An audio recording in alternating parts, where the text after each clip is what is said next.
पाठ्य क्लास चल रहा था 14 मई 1967। पहले पेज के अंत में बात चल रही थी शंकर द्वारा विनाश गाया हुआ है, बाकी उनको मर्तबा व महिमा आदि कुछ भी नहीं है।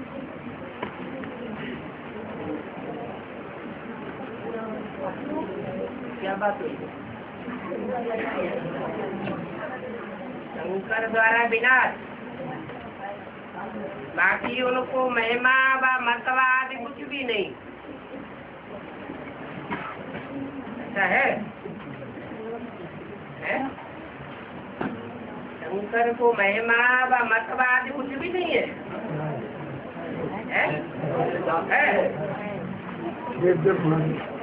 भक्ति मार्ग में तो है,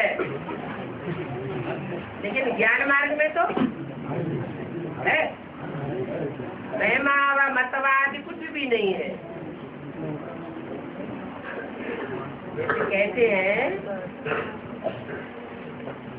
शंकर पार्वती युगल नहीं है, भक्ति मार्ग में है या नहीं है? भक्ति मार्ग में है, लेकिन ज्ञान मार्ग में युगल नहीं है।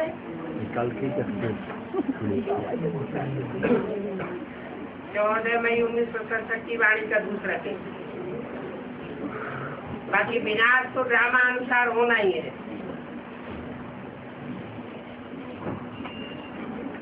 आपस में लड़कर के विनाश हो जाएगा। बाकी शंकर क्या करते हैं? ये तो ड्रामा अनुसार ही नाम रख दिया है।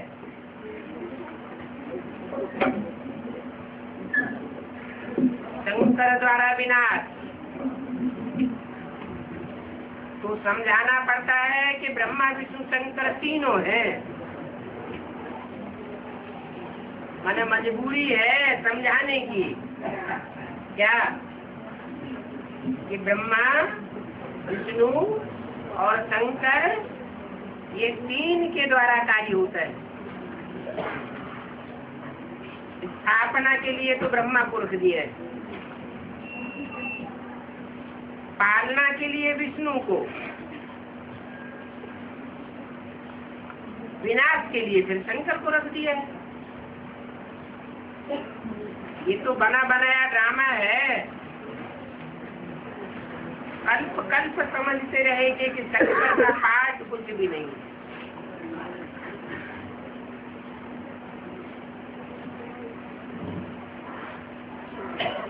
शंकर का पाठ कुछ भी नहीं है। ऐसे क्यों बोला? क्योंकि पाठ रंगमंच पर कर्मेंद्रियों के द्वारा बजाया जाता है। शंकर के लिए तो गायन है, योग बल से विश्व की बात नहीं। इसमें कर्मेंद्रियों की कोई बात नहीं आती है, इसलिए बोला कि शंकर का कुछ भी पाठ नहीं है। ब्रह्मा और विष्णु का पाठ तो सारे कल्प में है।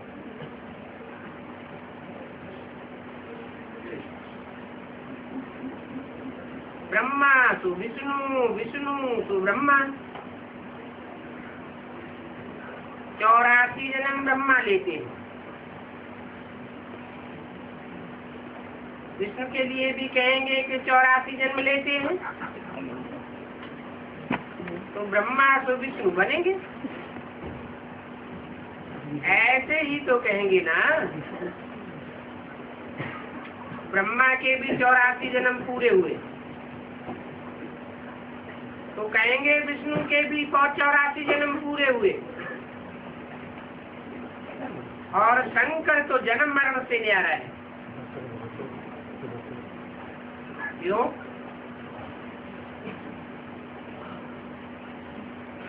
शिव को कहेंगे जन्म मरण से न्यारा है, या शंकर के लिए भी कहेंगे?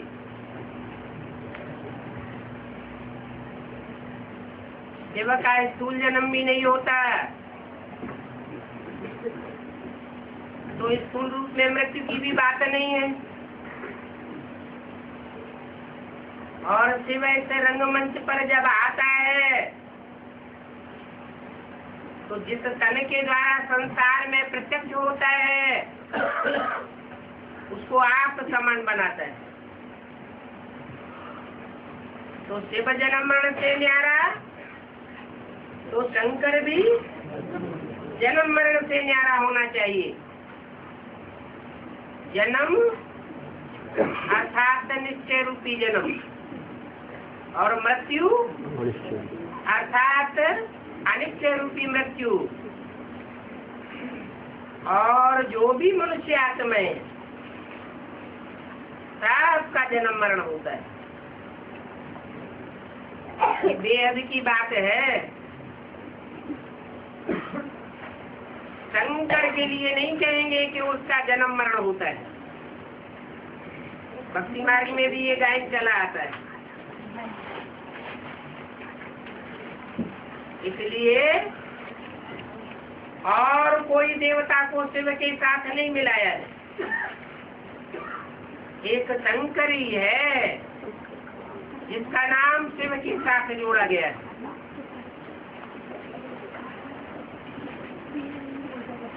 और शंकर को मिला ही दिया है। वास्तव में शिव का तो बहुत उपाय है।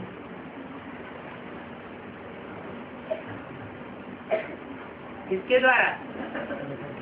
शिव तो बिंदी है, फिर उस बिंदी जो जन्म मरण के चक्र से न्यारा है उसका पाठ किसके द्वारा है? शंकर के द्वारा है। क्या करते हैं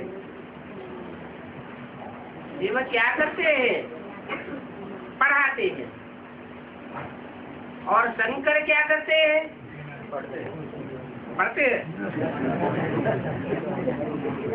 उनका पाठ ऐसा वंडरफुल कह दिया है कि तुम बच्चे तो विश्वास कर भी न सको। ये ऐसा पाठ भी हो सकता है।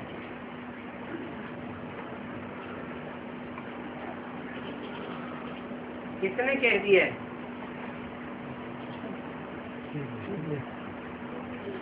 बाबा तो कहते शंकर का पाठ है ही नहीं। शंकर क्या करता है? कुछ भी नहीं। फिर यहाँ बोला शंकर का ऐसा वंडरफुल पाठ कह दिया है कि तुम तो विश्वास कर भी न सको। तो किसने कह दिया है? भक्ति मार्ग वालों ने ये कह दिया है कि शंकर का ये पाठ है। सूक्ष्म वचन में फिर बैल पर शंकर की सवारी दिखाते हैं। फिर सांप गले में दिखाए हैं। अब सूक्ष्म वचन में बैल सांप ये तो होते ही नहीं है। वहाँ बैल कहाँ से आया? तो कहाँ की बात है? शंकर कोई महत्व तो नहीं रखता है, परंतु भक्ति मार्ग में महत्व तो रख दिया है। तो भक्ति मार्ग में जो भी बातें रखी हुई है वो यादगार कहाँ की है? संगम युग की यादगार है, क्योंकि शिव और शंकर को मिलाए दिया है।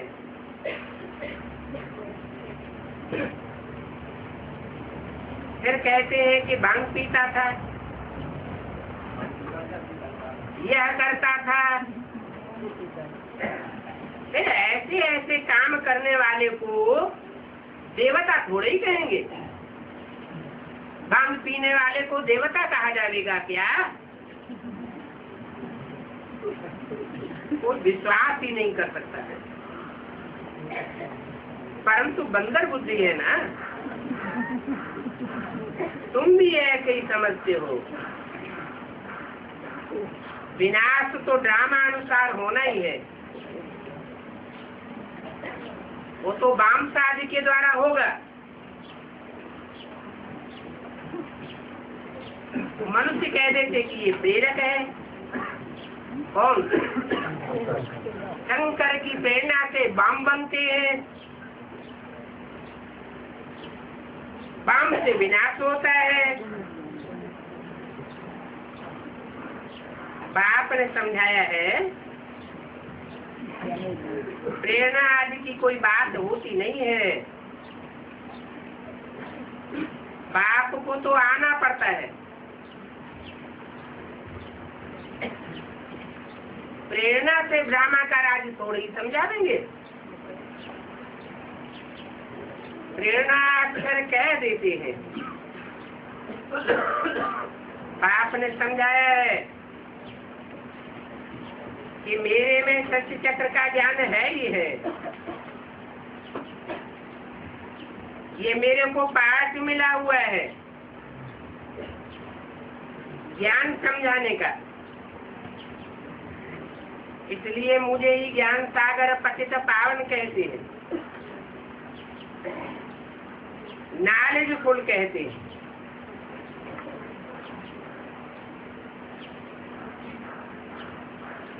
क्या पाठ मिला हुआ है?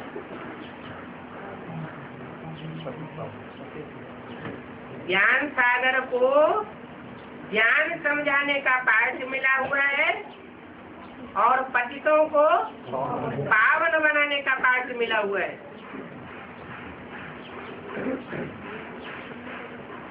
इनको तो बिंदी है, बिंदी पाठ कैसे बजावेगी? ब्रह्मा के द्वारा बजावेगी। ब्रह्मा ने तो शरीर छोड़ दिया, कोई पतित बुद्धि पावन बुद्धि तो बना नहीं।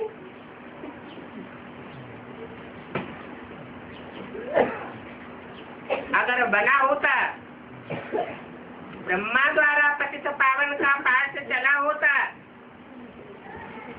तो ब्रह्मा को विष्णु शिव के साथ मिलाई देती। ब्रह्मा तो विष्णु को भी शिव के साथ मिलाई देते, परंतु ऐसे तो है नहीं। नॉलेज किसको कहा जाता है? वो तो जब नॉलेज मिले तब पता पड़े ना।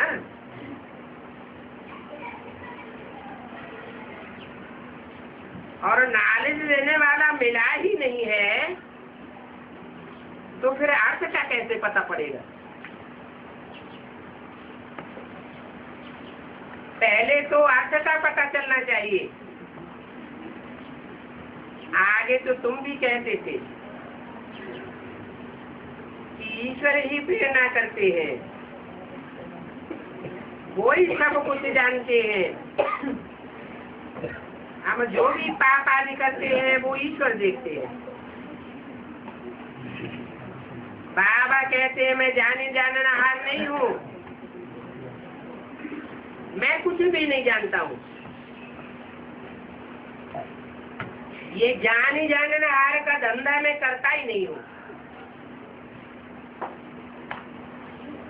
ये तो जो जैसा कर्म करता है उस कर्म की वो स्वयं ही सजा भुगतता है। मैं किसी को न देखता हूँ और न प्रेरणा से कोई को सजा देता हूँ। मैं प्रेरणा से करूँ तो जैसे कि मैं नहीं सजा देती। कोई को कहा कि इनको मारो तो कहने वाले पर भी दोष आ जाता है ना, वो भी दोष ही हुआ ना। तो कहने वाला भी फंस पड़ेगा, करने वाला तो फंसता ही है। शंकर अगर प्रेरणा देवे तो वो भी फंस जावे। किसने भड़काया? तुमको किसने प्रेरणा दी? तुम ये कर्म करो।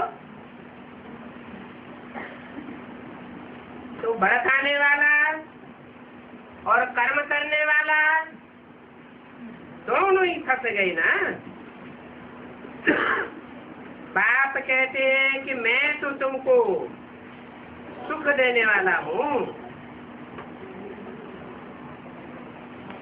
तुम मेरी महिमा करते हो कि आकर के सुख दो और सुख हरो, तो मैं थोड़े ही सुख देता हूँ। विनाश होता है तो कितने सुखों के पहाड़ गिरते हैं। तो मैं दुख दाता हूँ क्या? मैं दुख देने वाला हूँ क्या? झूठे कलंक तो ढेर मेरे ऊपर लगाए देते हैं।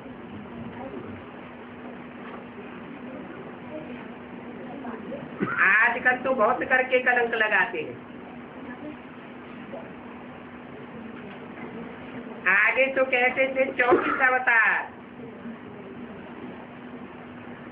अभी तो तुमसे भी जास्ती हमारे जन्म दिखाई दिए। भीतर भीतर कर्कण में भगवान कह देते हैं। ऐसा एक नाटक भी बनाया हुआ है। अभी तुम बच्चे तो बाप के सन्मुख बैठे हो, तो इसमें सर्वव्यापी की तो कोई बात ही नहीं है। तो तुमको कितनी खुशी होनी चाहिए। यहाँ तो तुम डायरेक्ट सुनते हो।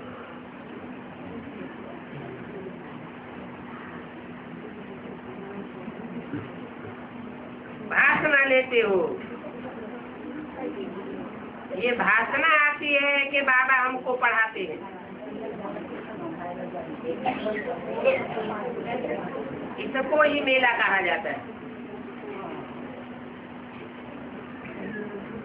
सेंटर पर तुम जाते हो, वहाँ पर कोई आत्मा और परमात्मा का मेला नहीं करेंगे। आत्मा और परमात्मा का मेला तो यहाँ लगता है। कहाँ कहाँ लगता है? मधुबन में। सेंटर पर कोई आत्मा और परमात्मा का मेला नहीं लगता है। मेले में कितनी भीड़ होती है।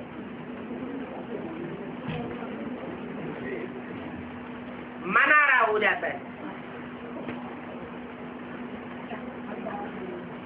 ये भी तुम जानते हो कि ये मेला लगा हुआ है।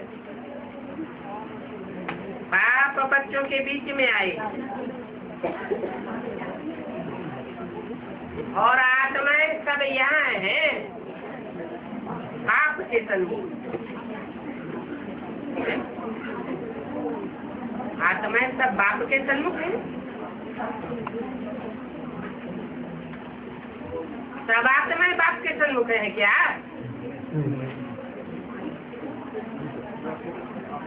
ऐसे थोड़े ही 500-700 करोड़ मनुष्य आत्माएं ही आत्माएं होती है। कीड़े मकोड़े पशु पक्षी सब ही तो आत्मा है। तो सब यहाँ मौजूद है क्या? फिर क्यों कहा? इसलिए कहा कि तुम सन्मुख होने वाले बच्चे ही आत्म की स्थिति में स्थित होने वाले हो, और बाकी कोई आत्म की स्थिति में प्रैक्टिकली स्थित नहीं होते हैं। आत्मा ही याद करती है कि बाप आवे। तो ये सबसे अच्छा मेला है। बाप आकर के सब आत्माओं को रावण राज्य से छुड़ाई देते हैं।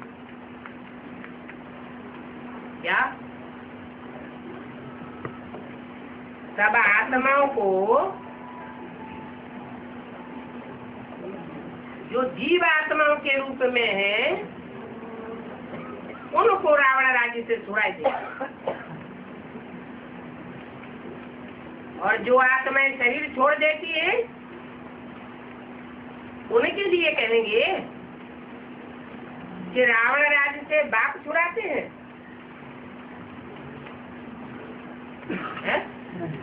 एक तो है जीते जी रावण राज्य से छुड़ाना, और एक है शरीर छोड़ करके छूट जाना।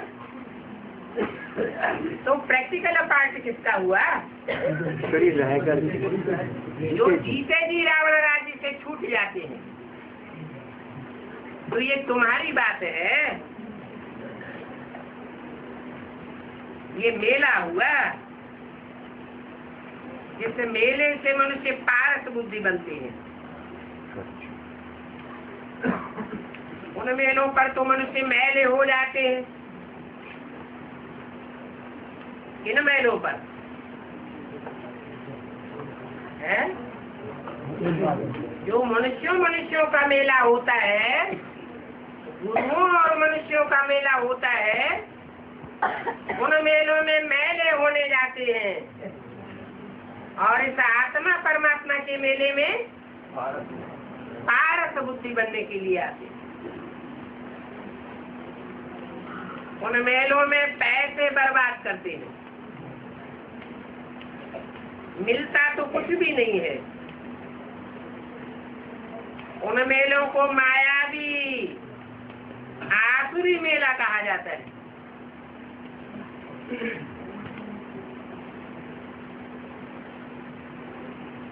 बड़े बड़े महंत, बड़े बड़े सन्यासी, मठाधीश, पीठाधीश उन मेलों का आयोजन करते हैं।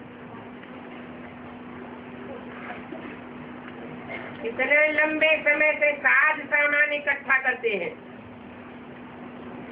कितना गवर्नमेंट का पैसा बर्बाद होता है।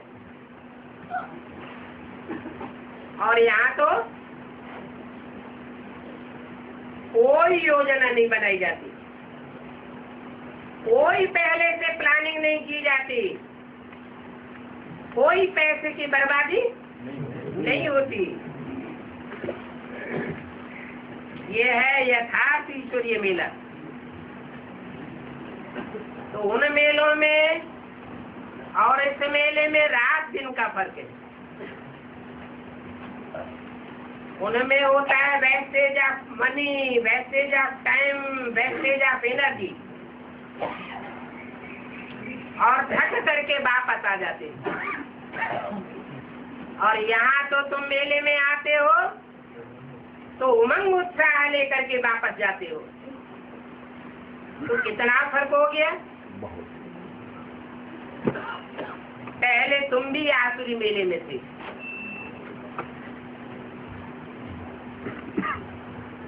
अभी तुम समझते हो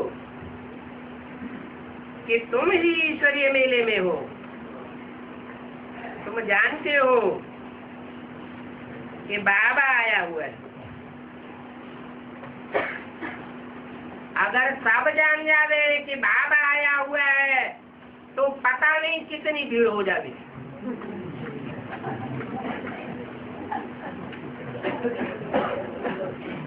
इतने मकान आदि कहाँ से लावेंगे? अभी भी देखो कितना हो रहा है।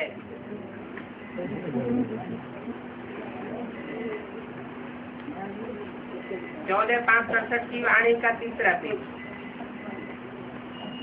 बच्चे वृद्धि को पाते रहते हैं, मकान भी बनाते जाते हैं,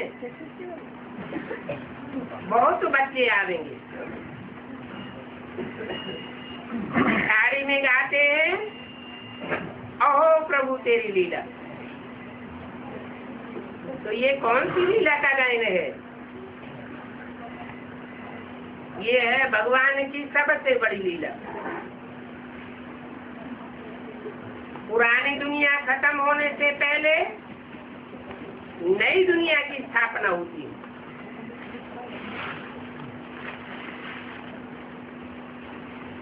पहले स्थापना, बाद में विनाश।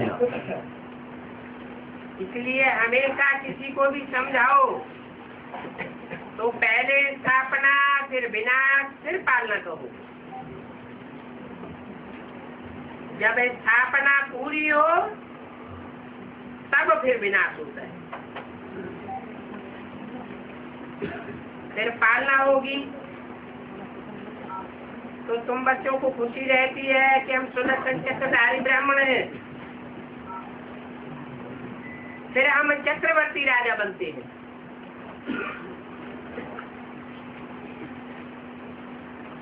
क्या पहले स्वदर्शन, आत्मा के 84 के चक्र का दर्शन होता है। ऐसा दर्शन करने वाले तुम ब्राह्मण बनते हो। बाद में क्या बनते हो? चक्रवर्ती राजा बनते हो। ये बात कोई को भी पता नहीं है क्या? चक्रवर्ती राजा कि पहले सुदर्शन चक्रधारी ब्राह्मण बनते हैं। मनन चिंतन मंथन करने से अपनी आत्मा के अनेक जन्मों का ज्ञान होता है, और जब ज्ञान हो जाता है नंबरवार पुरुषार्थ अनुसार, फिर चक्रवर्ती राजा बनते हैं। चक्र लगाते जाते हैं, आवर्तन होता जाता है। तो उसकी यादगार में भक्त फिर क्या करते हैं? भक्त देवताओं के मंदिर में जावेंगे, शिव भगवान के मंदिर में जावेंगे, तो क्या करते हैं? चक्कर लगाते। उनको तो पता भी नहीं है कि उन देवताओं का राज्य कहाँ गया, उन देवताओं का नाम निशान क्यों गुम हो गया। अभी तो देखो देवता के बदले अपने को हिंदू कह देते।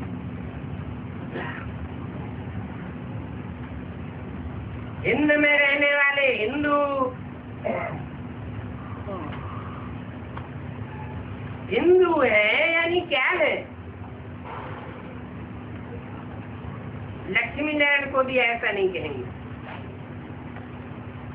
उनको तो देवता कहा जाता है। तो इस मेले में ड्रामा प्लान अनुसार तुम आए हो, तुम्हारे आने की भी ड्रामा में नूद है। ये वृद्धि धीरे धीरे होती जाएगी। तुम्हारा जो कुछ अभी पाठ चल रहा है वो फिर हूबहू कल्प के बाद भी ऐसे ही चलेगा। ये चक्र फिरता रहता है।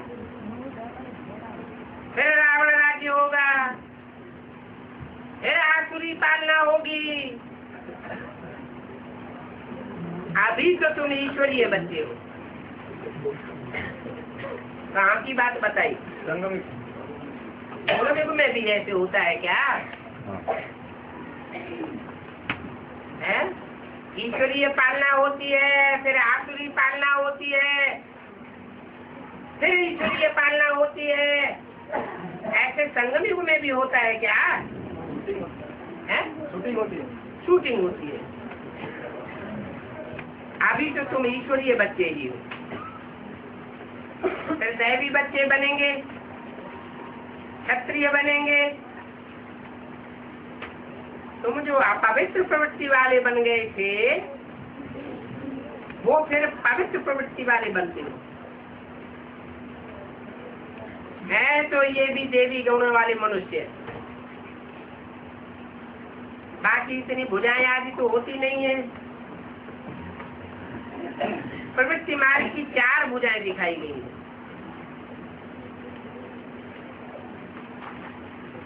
दो भुजाएं पुरुष की और 2 भुजाएं स्त्री की। क्या मतलब हुआ?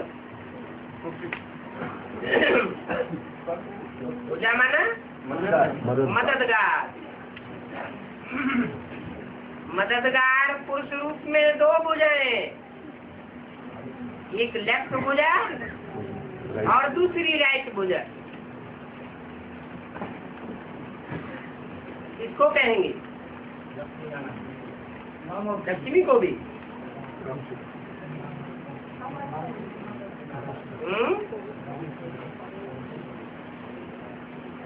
दो पुरुष की भुजाएं, दो स्त्री की भुजाएं, दोनों को मिला करके कहेंगे विष्णु चतुर्भुज। बाकी वैसे चार भुजाओं वाला कोई होता नहीं है। दो पुरुष, कौन कौन? राम और कृष्ण, और दो स्त्रियां, दो नारी, राधा और सीता। विष्णु के लिए समझते हैं वो सूक्ष्म वतन में रहने वाला है।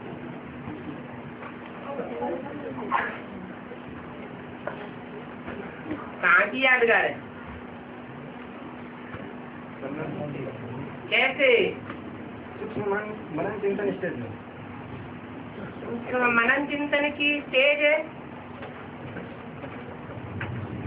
या ऐसी स्टेज है जो मन बुद्धि के अंदर अनुभव की जाती है, आकार में, लेकिन प्रैक्टिकल में देखते नहीं है। चित्रपट में दिखाते हैं, ब्रह्मा को सूक्ष्म वतन में दिखाते हैं, विष्णु को सूक्ष्म वतन में दिखाते हैं, शंकर को भी सूक्ष्म वतन में दिखाते हैं बादलों के बीच। क्या ऐसे होता है? वास्तव में ये ऊंची स्टेज की यादगार है सब प्रैक्टिकल बातें। चार भुजाएं क्यों दी हैं? इसका अर्थ क्या है? ये तो कोई भी नहीं जानते। तुम्हारी बुद्धि में अब आया है कि स्त्री और पुरुष के रूप में जो कंबाइंड युगल का रूप बनता है वो विष्णु की चार भुजाएं जो पालना करने के निमित्त बनती है। ये चित्र खड़ा हुआ है एम ऑब्जेक्ट। विष्णुपुरी में ऐसे प्रवृत्ति मार्ग वाले रहते हैं। भक्ति मार्ग में तो बहुत भुजाएं आदि दे दी गई। विष्णु कौन है ये कोई बता ही नहीं सकते। महालक्ष्मी की भी पूजा करते हैं।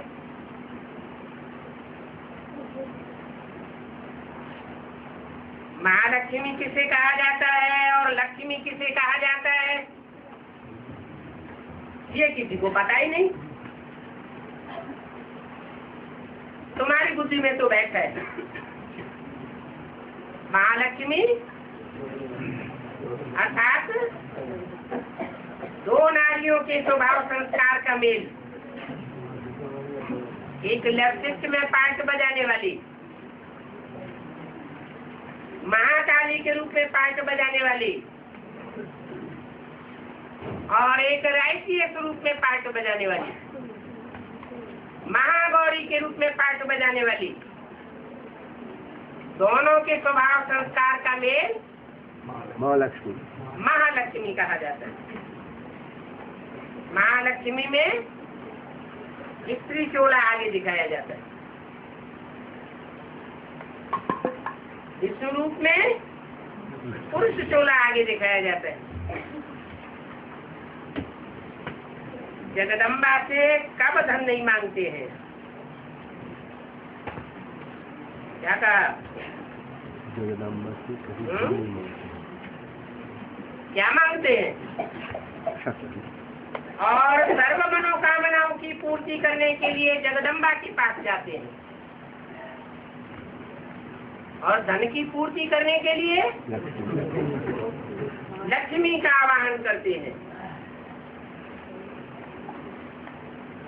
मनुष्य जीवन का लक्ष्य क्या है? नारी से लक्ष्मी, नारी से जगदम्बा लक्ष्य नहीं है। क्यों नहीं है? इसलिए नहीं है कि इच्छा मात्रम अविद्या ये स्टेज जगदम्बा की नहीं बनती। किसकी बनती है? लक्ष्मी की बनती है। सर्व मनोकामनाओं की पूर्ति करती है। वो अनेक प्रकार की मनोकामनाएं इस संसार सागर में पैदा होती है। जिन्हें क्षीर सागर में जाना है उनका तो लक्ष्य होता है सब मनोकामनाओं को एक कामना में आहुति डाल देना। इच्छा मात्रम अविद्या। इसलिए कहते हैं कि लक्ष्मी से धन ही मांगने जाते हैं। क्यों?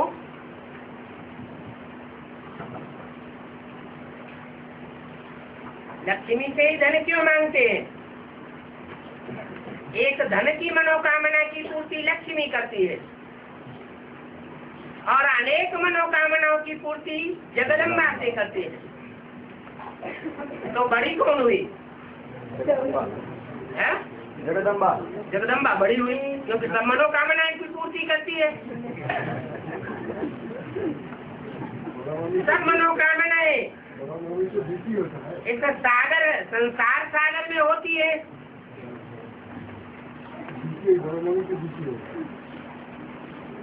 संसार सागर में रहने वाले जो जीवड़े हैं वो जगदम्बा को मानते हैं। उनकी अनेक मनोकामनाएं अभी अतृप्त हैं, इसलिए जगदम्बा के पीछे जाते हैं। और ज्ञान धन किससे मिलता है? सिर्फ लक्ष्मी से मिलता है। लक्ष्मी और कोई चीज नहीं देती। क्या देती है? ईश्वर की जो संपत्ति है वो क्या है? ज्ञान धन। ईश्वर परम धाम से आकर कोई संपत्ति स्थूल में नहीं लाता। सिर्फ ज्ञान सागर कहा जाता है। और वो ज्ञान सागर बाप कन्याओं माताओं को निमित्त बनाता है ज्ञान धन देने के लिए। उन कन्याओं माताओं में कोई तो ज्ञान धन लेने के निमित्त तो बनती है, परंतु अपने ही कर्म कहानी और कर्म जंजालों में फंसी रहती है, अपनी ही मनोकामनाओं की पूर्ति में फंसी रहती है, अपने बाल बच्चों की मनोकामनाओं की पूर्ति में फंसी रहती है। इसलिए जो लक्ष्य है मनुष्य जीवन का वो प्राप्त नहीं कर पाती। ज्ञान धन का वजन ढोने वाले बन जाते हैं, लेकिन दूसरों को ज्ञान देना उनको नहीं आ पाता।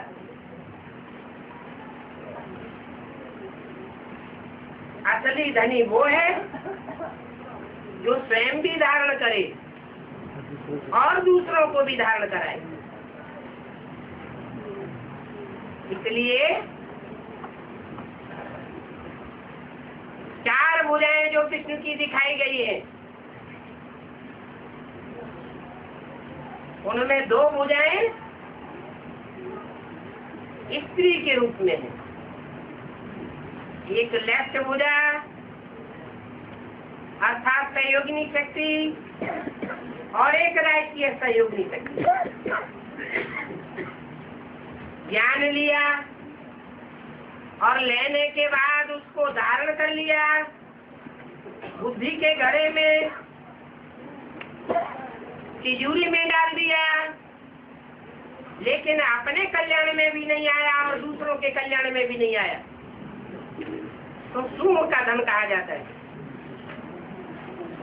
इसलिए बाएं कलश में बाएं हाथ में जो कलश है वो सूम का धन हो गया। धन को धारण किया लेकिन प्रैक्टिकल जीवन में नहीं अपनाया। और लक्ष्मी का दायां हाथ क्या करता है? धन बांटने के निमित्त बनता है। खुद भी धारण करता है और दूसरी आत्माओं को भी धारणा के योगी बना देता है। इसलिए लक्ष्मी से धन मांगते हैं। जगदम्बा से धन मांगेंगे भी तो उनको ईश्वरीय ज्ञान धन जगदम्बा से मिलेगा नहीं, क्योंकि जो खुद ही धारण नहीं कर पाता वो दूसरे को धारणा नहीं करा सकता।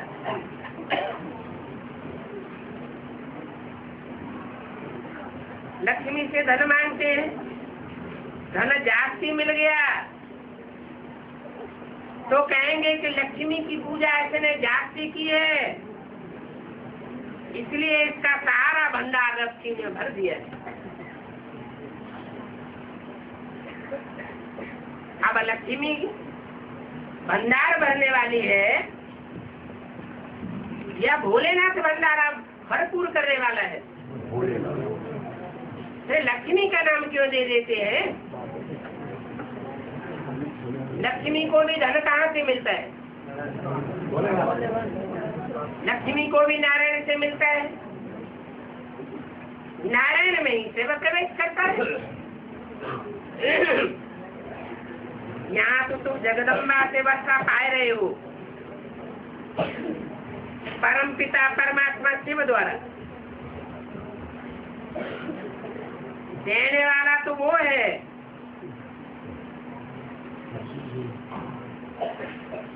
तुम जानते हो कि जगदम्बा का कितना बड़ा मेला लगता है। लक्ष्मी का तो इतना बड़ा मेला नहीं लगता है। क्यों? कोई कारण रहा होगा? है?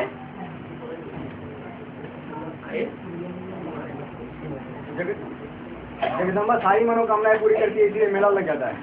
मेले से क्या कनेक्शन? बाबा के साथ प्रैक्टिकल जीवन में इंद्रियों के सहित सब प्रकार के संबंध जोड़ करके जो मिलन मेला मनाया जाता है, वो जगदम्बा ने जितना मेला मनाया उतना और कोई ने नहीं मनाया। और लक्ष्मी जब तक आती है तो एक सेकंड में ब्रह्मा तो विष्णु बन जाता है। लक्ष्मी नारायण को वाइब्रेशन से एक दूसरे का प्यार लेते हुए दिखाया गया है। इंद्रियों की आकांक्षाओं की जरूरत ही नहीं रहती। वो बहुत ऊंची स्टेज है। लक्ष्मी नारायण के चित्र में जो दिखाया गया है, लक्ष्मी नारायण जो नर से नारायण बनते हैं वो दृष्टि मात्र से भी एक दूसरे को नहीं देखते। वो चढ़ती कला की स्टेज है। और उनसे पैदा होने वाले जो बच्चे सत्युग की आज रचना बनती है, वो जन्म लेते ही एक दूसरे को देखने लग पड़ते हैं, दृष्टि का संयोग लेते हैं, स्नेह लेते हैं। तो ये अंतर पड़ जाता है।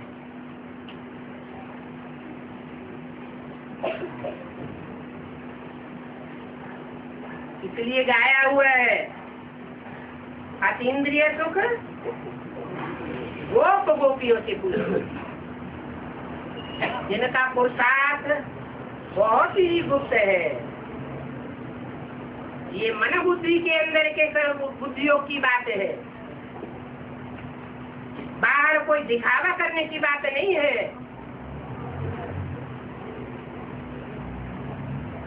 तो दिखाते हैं जगदम्बा का कितना बड़ा मेला लगता है।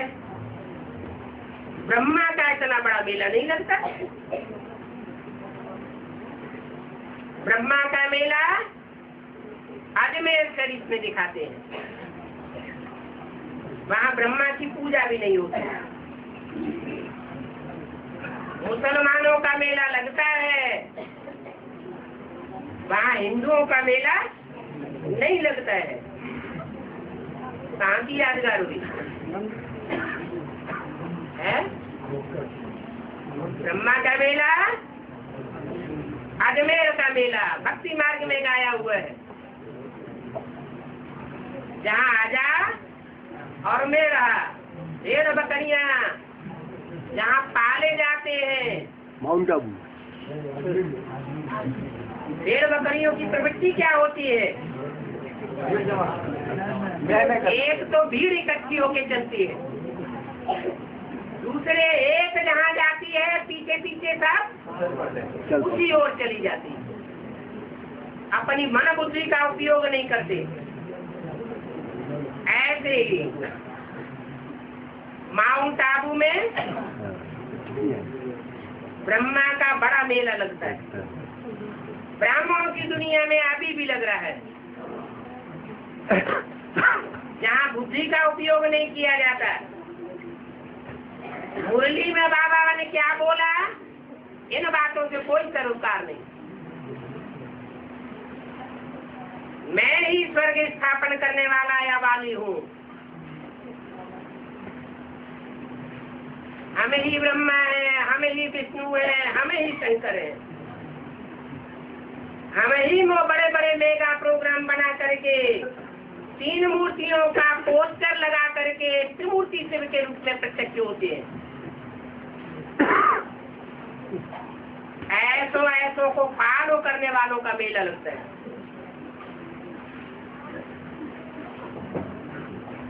वो ब्रह्मा का मेला है, जो ब्रह्मा के शरीर छोड़ने के बाद में लगता है। और जगदम्बा का मेला, जगदम्बा के मेला जो यादगार है वो जगदम्बा के रहते रहते लगता है या शरीर छोड़ने के बाद लगता है? रहते रहते लगता है। जो मेला गाया हुआ है,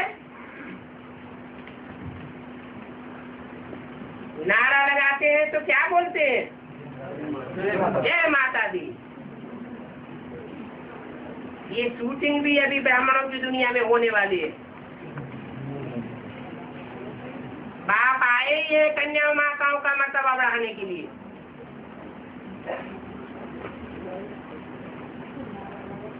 वो ब्रह्मा का मेला लगता है, ये जगदम्बा का मेला लगता है। ब्रह्मा को तो एक ही जगह बिठाई दिया है और जगदम्बा के मंदिर तो चारों ओर बने हुए हैं। अजमेर में ब्रह्मा का बड़ा मंदिर है। देवियों के भी बहुत मंदिर है।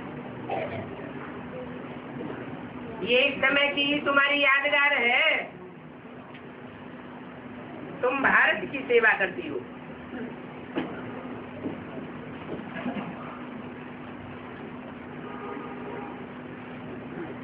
तुम माने कौन? तुम भारत की सेवा करती हो माने कौन? कन्या माता। कन्याएं माताएं भारत की सेवा करती हो। पूजा भी तुम्हारी जाति होती है। जाति पूजा होती है माना सहयोगी आत्माएं भी तुम्हारी जाति बनती है। शंकर को इतनी भुजाएं नहीं दिखावेंगे, ब्रह्मा को 1000 भुजाएं गायन है और जगदम्बा को भी अनेक भुजाएं दिखाई जाती है। हाँ जी, भारत माता शिव शक्ति अवतार अंत का यही नारा है। अंत में जगदम्बा प्रत्यक्ष होती है या मध्य में प्रत्यक्ष होती है। जगदम्बा सरस्वती कहा जाता है। मध्य में जगदम्बा और अंत में भारत माता शिव शक्ति अवतार। जगदम्बा उससे कहा जाता है वर्ल्ड मदर। वर्ल्ड माना जगत, तो वर्ल्ड मदर अलग, जिसे मिस वर्ल्ड के रूप में आज भी गायन प्रख्यात किया जाता है मिस वर्ल्ड, और एक होती है मिस इंडिया। बड़े बड़े पुरस्कार मिलते हैं, वो स्थूल पुरस्कार देते हैं, शरीर की स्थूल शोभा का पुरस्कार दिया जाता है, और भगवान ने आंतरिक सौंदर्य का पुरस्कार दिया था, मिस इंडिया और मिस वर्ल्ड को। तो तुम सब बच्चियां बहुत लकी हो जो जगदम्बा की भुजाएं बनती हो या महालक्ष्मी की भुजाएं बनती हो। जगदम्बा के लिए ऐसे कभी नहीं कहेंगे कि वो सर्वव्यापी है। कुत्ते बिल्ले में है, कण कण में है, और तुम्हारा बाप जो तुमको पावन बनाते हैं उनको गाली देते हैं, कुत्ते में है, बिल्ले में है, कण कण में है। तो ये कुत्ता और बिल्ला और कण कण, इनका पर्सनिफिकेशन होता है, यह स्थूल बात है।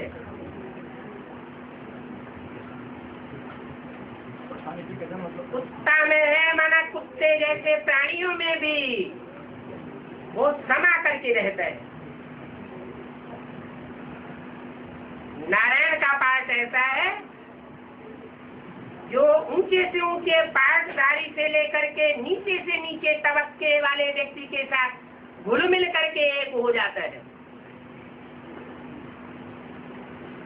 और दूसरे पाठधारियों का ऐसा पाठ नहीं है। इसलिए भक्ति मार्ग में दिखाई दिया है कि भगवान कण कण जैसा पाठ बजाने वालों में भी मिक्स होकर के रह जाता है।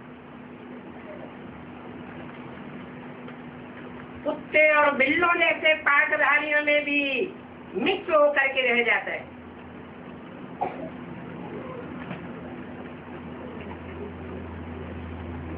तो जगदम्बा के लिए ऐसे कभी नहीं कहेंगे कि वो सर्वव्यापी है, कुत्ते बिल्ले कण कण में है, और तुम्हारा बाप जो तुमको पावन बनाते हैं उनको इतनी गाली देते हैं कि कण कण में है, सर्वव्यापी है, कण कण जैसा नाचीज पाठ बजाने वालों में भी व्यापक है।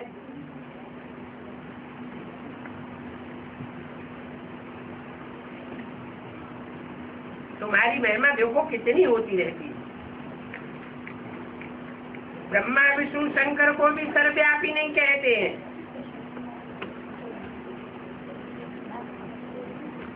मुझे कह देते हैं ठिक्कर भिक्कर सब में। कितनी ग्लानि करते हैं,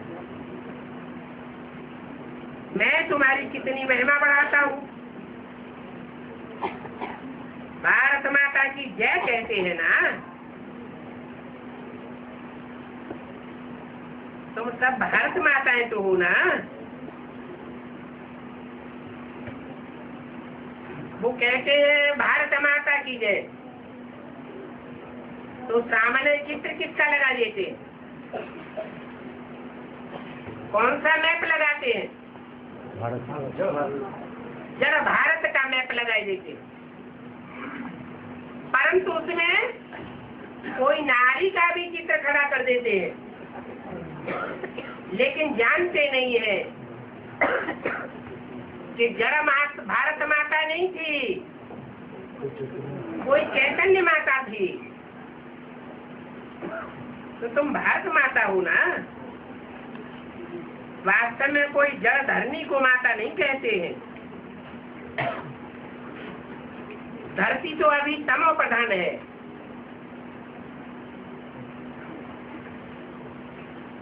वही सतयुग में सतो प्रधान बन जाती है। इसलिए कहते हैं कि देवताओं के पैर फंसे दुनिया में नहीं आते हैं। जब सतो प्रधान दुनिया होती है तब देवताओं के बुद्ध रूपी पांव प्रवेश कर जाते हैं।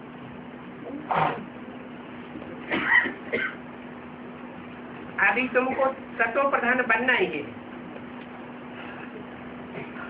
श्रीमत पर चलते चलते बाप को याद करते रहेंगे तो बहुत ऊंच पद पाएंगे।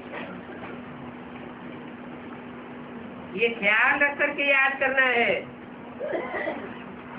कि हम याद करेंगे तो ही हमारे विक्रम विनाश होंगे। श्रीमत मिलती ही रहती है। सतयुग में तुम्हारी आत्मा प्योर कंचन बन जाती है और शरीर भी कंचन मिलता है। सोने में खाद पड़ती है तो फिर जीवन भी वैसा ही बन जाता है। सतयुग में तुम सोने समान थे, त्रेता में चांदी समान बन गए। कैसे? खाद पड़ने का। कौन सी खाद पड़ गई? संग रंग की। इसका संग का रंग लगा। जो ऊपर से आत्माएं उतरती है, जो ऊपर से कम कलाओं वाली आत्माएं उतरती है, जिन्होंने पूरा आत्मिक स्थिति में रहने का पुरुषार्थ नहीं किया, उन ढेर की ढेर आत्माओं का संग का रंग लगता है। कहाँ सतयुग की 2 करोड़ आत्माएं और कहाँ त्रेता में उतरती है 8 करोड़ आत्माएं। 4 गुनी आत्माओं का संग का रंग लगता है तो अवस्था चांदी की तरह बन जाती है, वैल्यू कम हो जाती है। आत्मा झूठी बनती जाती है तो शरीर भी झूठा बनता है। जैसे खाद पड़ने पर सोने का मूल्य कम हो जाता है, चांदी की खाद पड़ती है और तांबे की खाद पड़ती है तो मूल्य कम हो जाता है ना। तुम्हारा मूल्य तो अब कौड़ी का भी नहीं रह गया। पहले तो तुम विश्व के मालिक 24 कैरेट थे, अभी 9 कैरेट कहेंगे। तुम्हारा मूल्य देखो कैसा है। अभी तुम्हारा मूल्य है कौड़ी मिसल, क्योंकि तुम्हारी आत्मा बन गई है कौड़ी समान।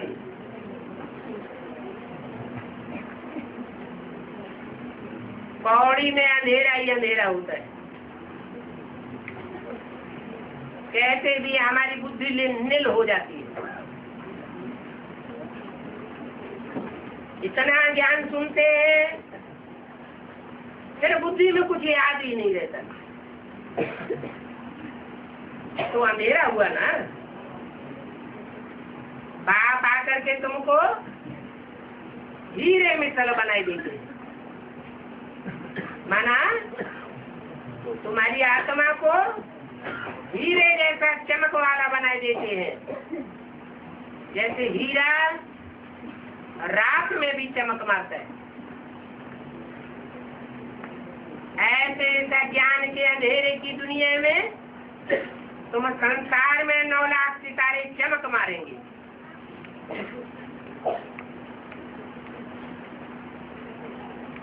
अभी तो तुम कौड़ी मिसल बन पड़े। ये तो बाप बच्चों से रूढ़ियान करते हैं कि तुम कैसे थे और अब कैसे बन गए हो। बच्चों को बहलाते रहते।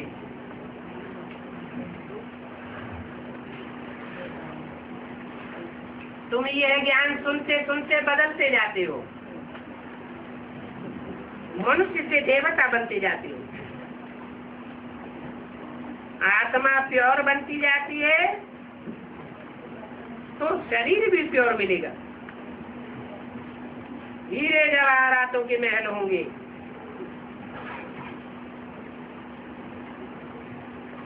अभी तो ठिक्कर पत्थर के महल भी नहीं मिलते। नालों के किनारे कितनी झोपड़ियां पड़ी हुई है। महलमानियां भी अगर हैं तो परसेंटेज में बहुत कम लोग हैं जिनको बड़े बड़े महल मिले हुए। बाकी तो ज्यादा संख्या जनरेशन गरीब लोगों की है। बाप है गरीब निवास।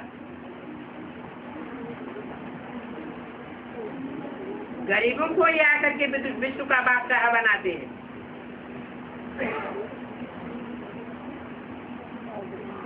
जब ऐसी स्वर्ग की दुनिया में जावेंगे